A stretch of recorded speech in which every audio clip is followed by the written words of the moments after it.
Okay, we are live. Welcome to Crossing China's Red Line, a rather impromptu live stream. I put it together yesterday, but I just wanted to get it out of the way, get it done and dusted because we're coming to the lead up to New Year.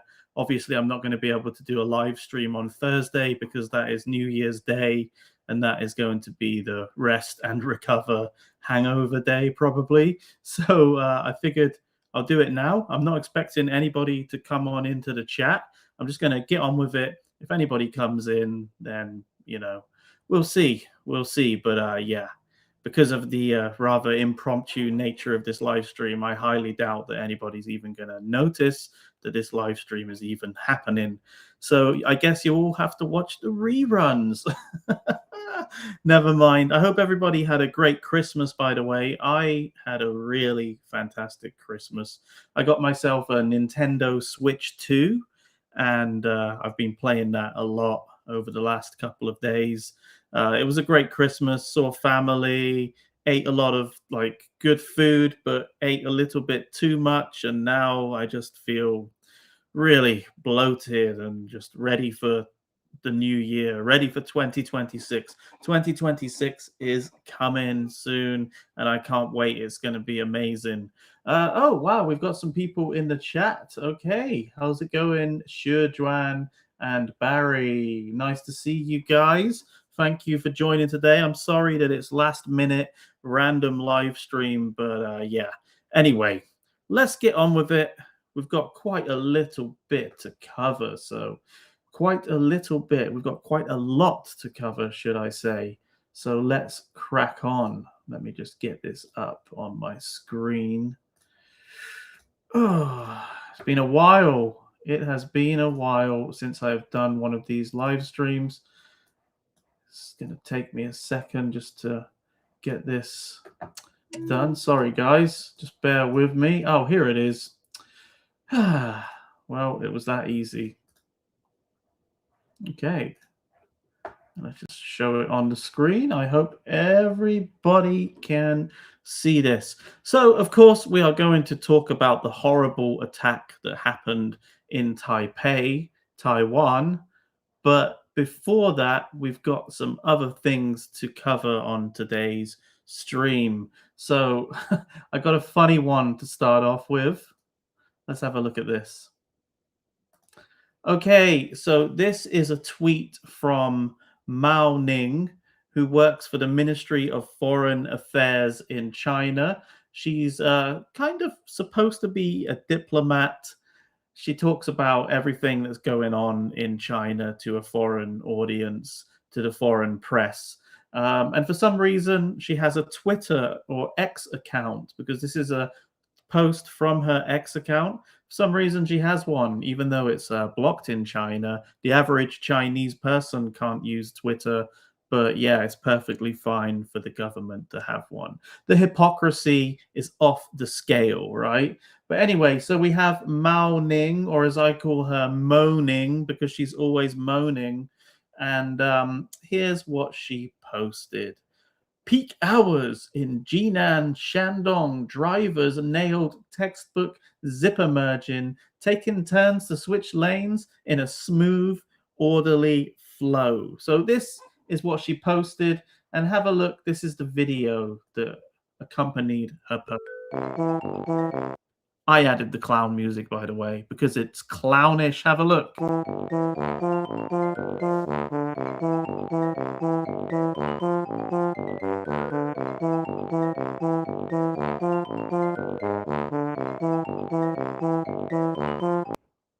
Okay, so this is supposed to be some kind of an achievement in China, but in the rest of the world, this is just common, normal, basic merging into a lane, isn't it? Why is this a big deal? Oh my God. Can you imagine any other country posting this video, making out like it's some kind of a win? You know that the roads are fucked in China. You know that the roads are chaos in China if they have to post this kind of thing to make it into some kind of a win, right? I saw somebody posted a comment on this tweet, and I thought it was very appropriate. They wrote, "When common sense becomes news, it's proof that nonsense has already become the norm." And this just sums up China to a T, because the norm on the roads in China is absolute chaos. People crashing all over the place. People from time to time even driving on the wrong side of the road, going in the wrong direction. This is the real China. So the fact that she has to post something like this only proves that the roads in China are absolutely screwed, and it's just the survival of the fittest, or should I say survival of the fastest on those lanes in China. And if you look sort of towards the back of this video, you can see a lot of motorbikes just cutting in and just driving in front of cars and that kind of thing. Absolute chaos. But this one little lane is a win for China. Oh, God. Pathetic. Whoa. Yeah, and we had to have Neo go in. Whoa. Okay. Right. Here we have a post from somebody in China comparing China's electric cars with Tesla. So here we have the Arway to 12. So Avatar 12. Not the Avatar movies. We've only had 3 of them, fortunately. I don't think I could deal with 12 Avatar films. But this is the Aiwei 12 Chinese electric car, and it's showing you its self-parking sensors. So they've put like a tripod here on the floor in the car park, and it's trying to reverse park. So we're going to see if this hits it or not. 哦，不可以，不可以。Okay, 不可以，不可以。Okay, they put a little chair there.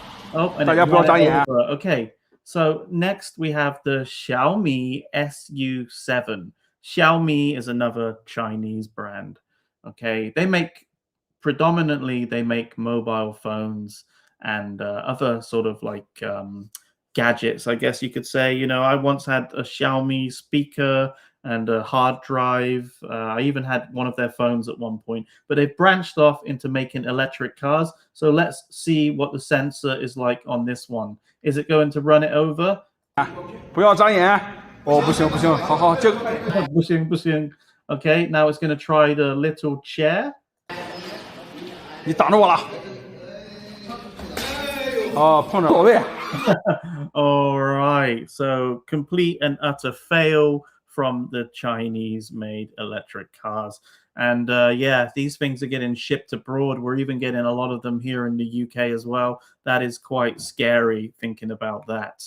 Okay, next we have the Tesla Model Y. So this is a Tesla, and we're going to see if it stops or not. And the Chinese people filming it are like, "What's all?" which means, "Oh my fucking god!" It did it. 起来，你起来。罗鲁曼，罗鲁曼，你起来，你起来。Yeah. Okay, let's see the little chair. 哇，这有点假呀！我靠！阿维塔是是吧？ So the Tesla wins. And hey, listen, I'm not a fan of Elon Musk, okay? I think the guy is an absolute bell end. I think that he's a weird guy, very strange, kisses China's ass for some reason. He's got a weird, like, laminated face. He's just a weird guy. Not a fan of his. But it appears that his Tesla does a lot better than the made in China electric cars. And this is a big concern of mine, because we're going to see a lot more of these on the roads in Europe. Here in the UK, I've even seen like a lot of BYD garages set up around different like shopping areas here in the UK. There's a place called High Cross Shopping Centre in Shepherd's Bush, and they have a BYD showroom inside the shopping centre. Now that is a concern. We're going to see these cars on the roads here in the UK, and the fact that it can't even stop properly when there's a little obstruction, which it should. That is a given. That is a must, as far as I'm concerned. That is a real health and safety problem. So yeah, we need to really pay attention to this. And if I see one of these electric cars coming down the road, you know, I might just sort of like step into a garden, someone's garden, or into the nearest park just to get away from it. It is rather scary. Okay, we have Xi's moments. I wonder what's going on with Xi Jinping this time.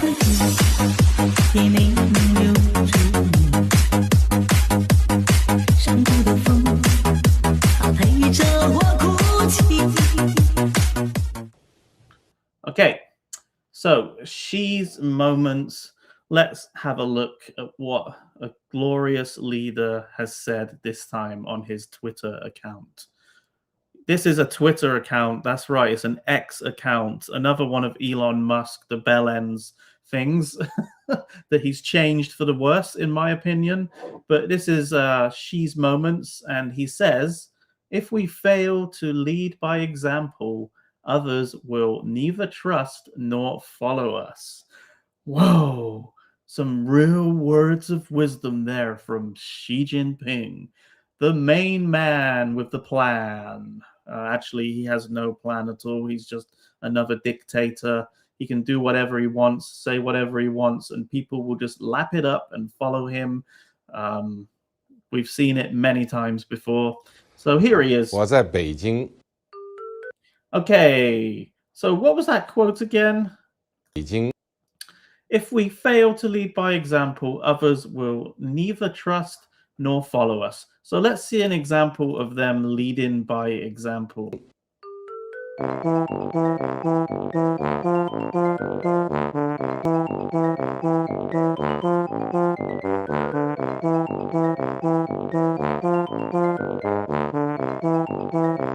Okay, so what you're seeing here is a forced eviction in some random village in China. And the people at the front are begging for their property not to be destroyed. Okay, this forced eviction is the involuntary land requisitions from the citizenry or resident, typically in order to make room for development projects. In some instances, the government authorities work with private developers to seize land from villagers with compensation. Yes, they do get compensated, but it's generally below the market price. This happens in many cases. It has happened many times before in China. These people are also offered alternative housing instead of, or possibly on top of that monetary compensation, you know, the little money that they're going to get for it. But, you know, like when you've been living somewhere for years, do you really want to move just because the government has decided that they want to redevelop that area? Not really, right? So they're very common in the rural areas in China. And obviously, they're an extremely major source of unrest and public protest. So that is what's happening here. This is China leading by example and the people trusting them. Right? Oh my God. Look, they're literally begging. They are begging. This is what happens when you live under a dictator in authoritarian China. It is disgusting. They can do whatever they want. They can do anything on a whim. And you'll never be an owner of your own property in China because you're still leasing that property from the government for around 70 years, I believe. Okay, so you will never own your own property, and you cannot stop them from just coming in with a bulldozer and knocking it down whenever they feel like it on a whim. This is China. This is the People's Republic of China.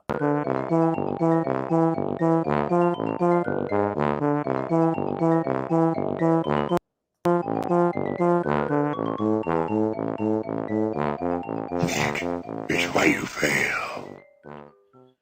So Xi's moments cracks me up, but it's time to get on to the main topic, okay? This is what I really, really wanted to focus on today. So we have this horrible, tragic, disturbing, disgusting, and any other terrible adjective that you can throw in there, knife attack that happened in Taiwan on December the 19th of this year. It happened at Taipei main station, which is where I have been many times before. And it happened during the evening rush hour. So there were a lot of people there. So what happened? We had a lone, well, I'll show you. This guy here on the right is the guy who did it, by the way. We'll talk more about him in a bit. So what happened? Let's see. So there was a lone attacker who threw smoke bombs, smoke devices, caused panic in the area. And then he took a knife. Here he is, look at him. Don't worry, I'm not going to show you him stabbing anybody or anything. So he took a knife and he went after people, and unfortunately, some people lost their lives. Here's some people in a Starbucks in the underground station there in the subway, hiding from him. I cannot imagine how terrifying that would be, how harrowing that is. Hiding in a Starbucks. Luckily, they managed to get the shutter down, so they were okay.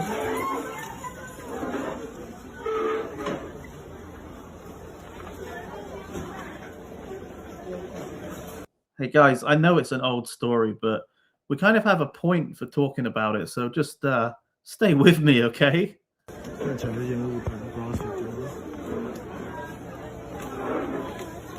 Okay. Luckily, they managed to get the shutter down. Here he is again.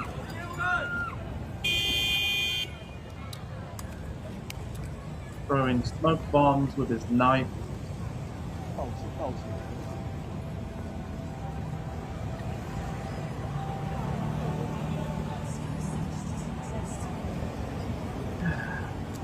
Quite disturbing, isn't it?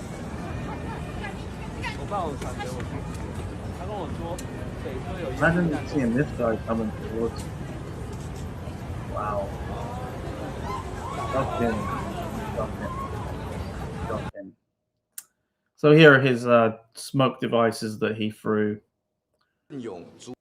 Okay, so 3 people lost their lives and at least 11 others were injured, some of them more seriously. But the attacker, a guy called Zhang Wen, he died.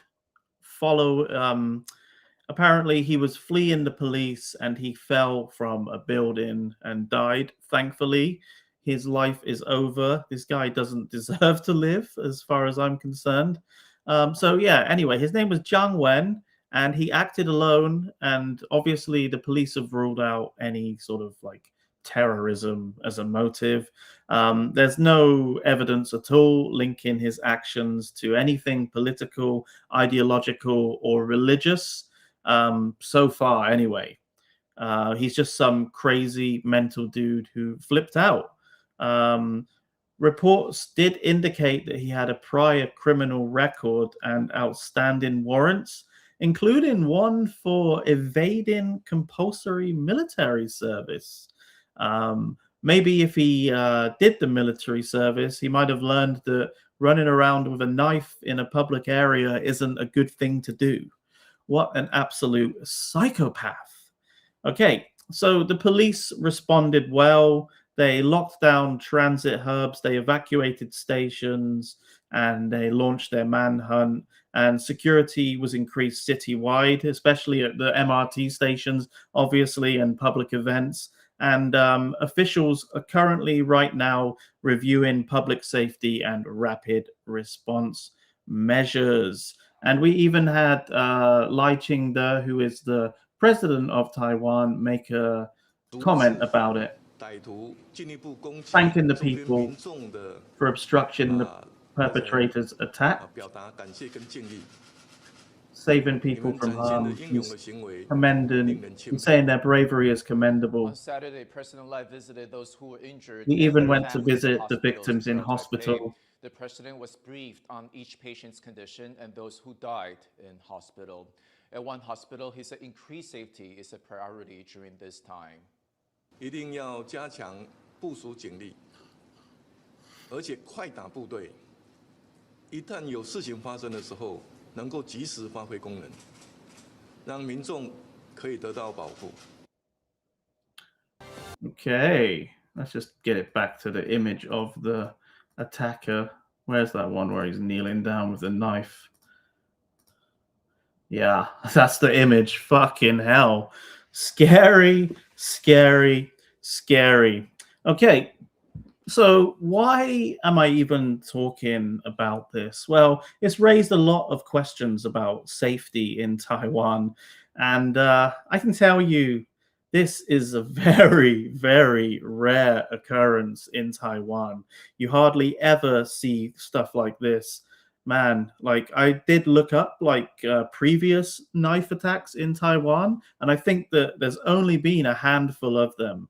It doesn't happen a lot. So to believe that Taiwan isn't safe just because of this is totally ridiculous. You know, I still believe that the UK is safe as well. A lot of people are like, oh, well, there's knife attacks in the UK. Well, yeah, the UK is safe though as well. But I believe that Taiwan, honestly speaking, from living there, is one of the safest places that I have ever been to in my life. And yeah, just to think that it's not safe because of what's happened here is just kind of a little bit absurd, to be honest with you. Okay, so why is it important then? Why am I really talking about it? Well, this happened in a city that was known for its safety, Taipei. And obviously, it's raised concerns about transit, security, and emergency preparedness. And officials have said that there's no ongoing threat, but vigilance remains high. And the biggest thing for me, the biggest takeaway is how does this contrast the difference between Taiwan and China? Because that is what we usually focus on in my videos, is trying to prove that Taiwan is not a part of China. And although we have many, many reasons to prove that Taiwan is not a part of the People's Republic of China, unfortunately, we can use this terrible, horrible event to also prove that Taiwan is nothing to do with China. So here's the difference, right? This news is public. Everybody heard about it. We're allowed to see it unfold with no censorship. The government didn't try to hide this horrible event. In fact, we even saw back there the president of Taiwan talking about it and going to visit the people in hospital. Media openly reported the deaths of the people and criticized the failures of safety and security, sparking a number of debates about whether Taiwan is still a safe country or not. This video included, or this live stream included. Authorities have faced public questioning, scrutiny, and they were held accountable for this tragedy. No matter how comfortable the truth is, it is always better to talk about it, unlike some overbearing government like the CCP that constantly tries to hide and censors everything.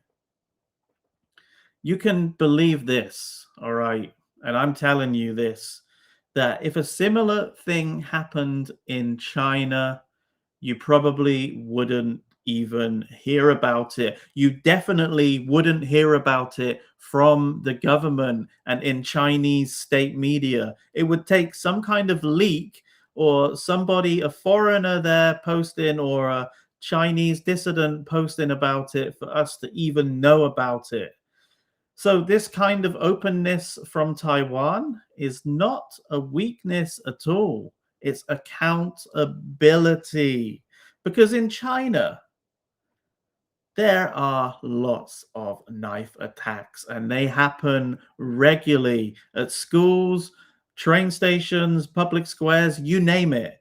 But the news is always quietly censored or deleted, completely scrubbed. Social media posts vanish within hours.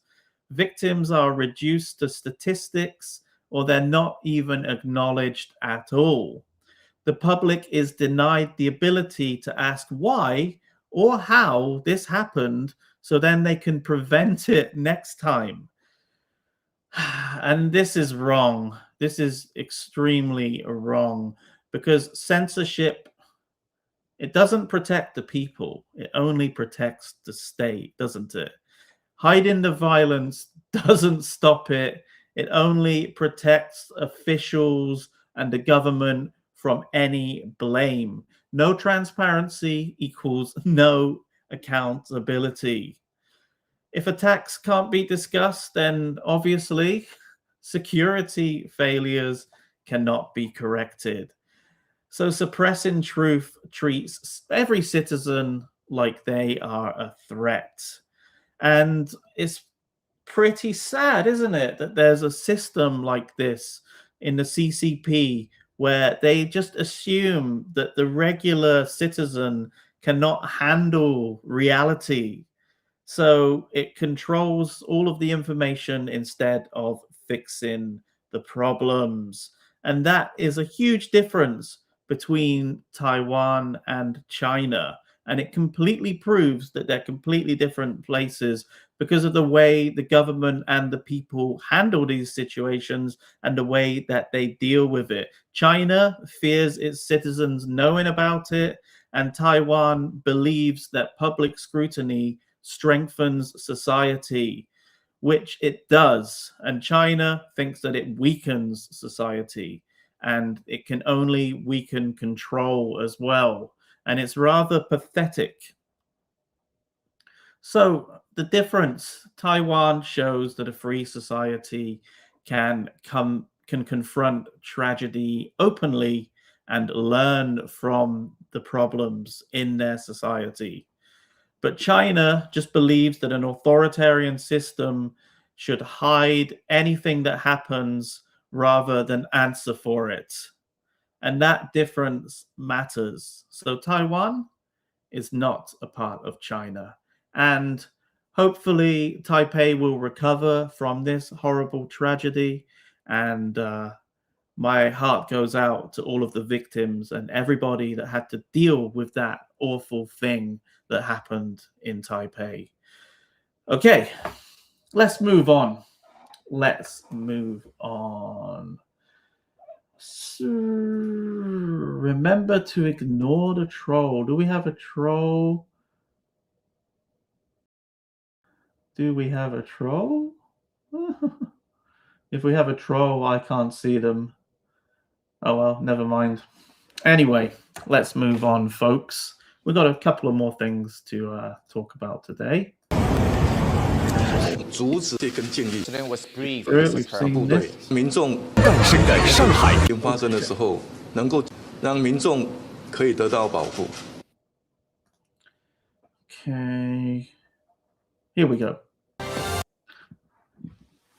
Ah, the wonderful world of Shanghai Disney. Let's go there now. 带上家人好友，在即将诞生的上海迪士尼度假区，一起点亮心中奇梦。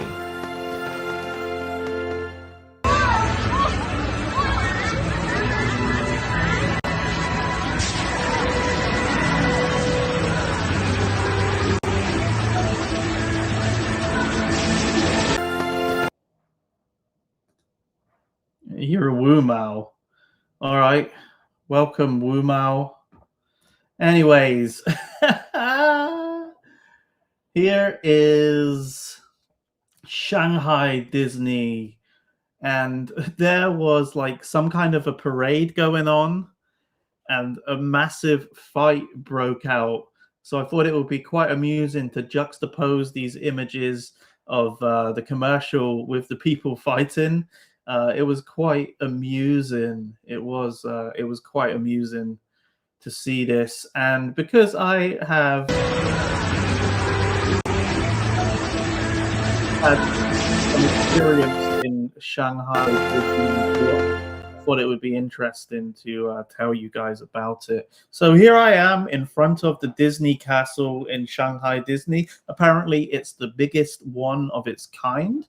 And I went there in 2019, literally like several months before the COVID pandemic happened, before it started. I think it was probably in August, maybe, no, I think it was either September or October, actually. Yeah, of 2019. So I got there just before COVID. I managed to experience it. And man, was it awful. I had the worst time in Shanghai Disneyland. And these images of the people fighting is kind of pretty much the sort of thing that I saw there, although not as intense, but it was crazy. I have been to so many parks. I'm kind of like a theme park fan. I've been to loads of theme parks in my time. I love going to theme parks. I love riding roller coasters. And I love just the experience of going to a theme park. And this was the worst experience I have ever had, okay? The rides, first of all, the queues were insane. But the worst, which is something that I don't mind because you expect that when you go to a theme park. And if you really want to jump the queues, you can buy that, the special ticket. You know, it's a little bit more expensive. But when I was there, wow. Like people were literally pushing in the queues, like pushing people out of the way, trying to run to the front. It was horrible. One ride opened at the last minute, right? And you should have seen the people running and rushing to get to the front of the queue. They were literally pushing little kids out of the way. They were pushing right to the front. It was like a stampede, and it was incredibly dangerous. It was really, really dangerous, and it was really the worst experience that I've ever had at a theme park. And I would not recommend going there, especially during holiday time. It is like absolutely packed full of people and horrible. And you will see fights like that because it is so crowded and people just get really, really pissed off and angry. I had to leave. I actually did not stay there after I saw that stampede of people because I just couldn't handle it. I really couldn't take it. So I left. But at least I got to go on the Tron ride just there, which you can see. So, yeah. The Tron ride was kind of fun. Okay, who is this troll? I can't see any trolls in here, and I don't give a shit, man. Like, whatever. There's usually, like, just, I mean, if there's a troll, there might be one, like, attention-seeking Muppet in here, I guess, you could say. But, yeah. There's always one, like, just, you know, like, idiot who just types irrelevant, pointless things and is trying to get attention, and it's probably just best to ignore a twat like that. I like this one. Okay, so these guys are selling. This is just another funny clip that I found. These guys are balloon salesmen, I guess you could call them. They have their balloons, and they usually hang around outside sort of like schools and kindergartens in China, and they try to sell their crap balloons. But here you've got two who have decided that this is their territory, and it's kind of like a territorial argument, you know, like it's like two lions in each other's territory fighting for that spot, you know, because obviously this is the top spot for selling shitty balloons that, like, I don't even know who any of these fucking characters are, just made up shite. It's a territorial dispute.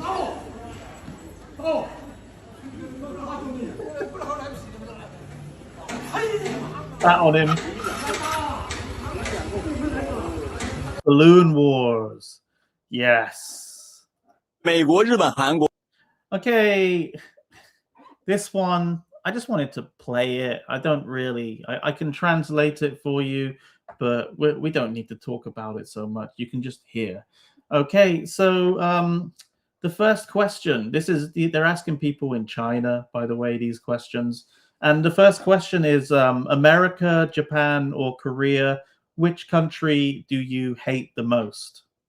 你们最讨厌哪个国家？ 日本。 Okay, so they're saying Japan. 日本。 美日韩你最讨厌哪个？ So again, it's the same question. America, Japan, Korea, which country do you hate the most? 国家？ 日本吧。 Japan. 我感觉日本吧。 He says Japan as well. 分层次，如果是历史上的话，最讨厌 Because of the history, I hate Japan the most. 的国家是日本，没有之一。 Nothing else. 美日韩你最讨厌哪个国家？ So again, the same question. Which country do you hate the most out of America, Japan, and Korea? 美日韩日。 Japan. 美国。 Okay, this guy hates America. 美国吧。 This guy hates America. 日本。 Japan. 日本。 Japan. Japan. A lot of people hate Japan. Why? 中国人的血脉在这里。 It's in our blood. It's in our Chinese blood to hate Japanese people. 如果 Okay. 如果日本在Okay, so if Japan bullies 有一天日本再敢欺负中国， Oh yeah, if Japan bullies China, what would you do? 你会怎么做？ If Japan dares to bully China, what would you do? 能做的，中国人能做的。 Okay, and for some reason they've cut it, but I think she's just saying that, yeah, we Chinese will do something. We'll do something. 如果国家需要，你敢上战场？ Okay, if your country needs you, will you go to the battlefield? Will you go to war? Yes, I will. I will dare to go to the battlefield. 为什么那么确定？ Why do you say this? Why do you You. why do you agree to do this? Because I'm Chinese. 我是中国人。因为我是中国人。 Because I'm Chinese. Yeah. So, just a small group of people, but it gives you a general feeling that the people in China's nationalism is growing more by the day, and we are seeing this kind of these kind of thoughts. You know, like what kind of a question is that anyway? To go and ask someone on the street, which country do you hate the most? It just implies that they're going to hate at least one of them, right? Because it's a common thing for them to hate America, Korea, and Japan. It's not like, actually, like I just don't get it. I wouldn't go around on the street asking these questions, like which one do you hate the most? I'd say which one do you like the most out of these countries? That question is a leading question, isn't it? It's obviously going to encourage them to say at least one of them. And if they say that they like all of them, well, they'll probably get beaten up on the street in China. So yeah, not exactly good. But yeah, anyway, I just thought it'd be interesting for me. I found this clip and I thought, translate it for you guys. Even though my Mandarin sucks, I was able to get through that. So wow, well done, Lewis. Anyway, guys, that is all that I have time for today, for today's live stream. Let me get this off the screen. Thank you so much for joining me. Remember, Taiwan is not a part of China, okay? And we kind of just added one more piece of evidence to the already massive pile of evidence that we have for China not owning Taiwan, okay? So anyway, guys, thank you so much for watching, and I'll see you all in the next live stream after the new year. So happy new year to everybody, and I'll see you guys next year. Okay, bye for now.